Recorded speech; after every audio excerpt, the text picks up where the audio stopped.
భోలాశంకరుడు వాస్తవంగా అమాయకుడే. వారు సదా మీ అమాయకత్వాన్ని ఉపయోగించుకుని మీరు ప్రసాదించిన శక్తులను మీ మీదే విరుద్ధంగా ప్రయోగిస్తున్నారు. తారకాసురుని దురాగతాలకు వారసులు అతని ముగ్గురు కుమారులు.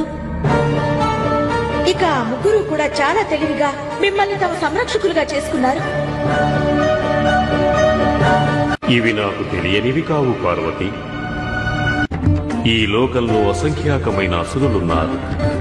వారు తపస్సు ద్వారా అమరత్వాన్ని వరంగా పొందారు. కానీ నేడు వారిలో ఏ ఒక్కరూ జీవించలేరు.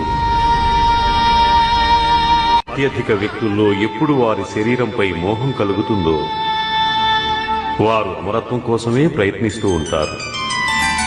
ఇక శరీరం నాశనం కావటం ఈ సృష్టి సృష్టించినప్పుడే నిర్ధారింపబడుతుంది.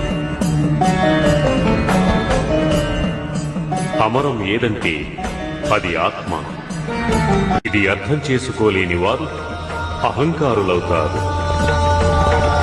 అహంకారం అధర్మానికి ఆధారమై వారి వినాశనానికి దారితీస్తుంది.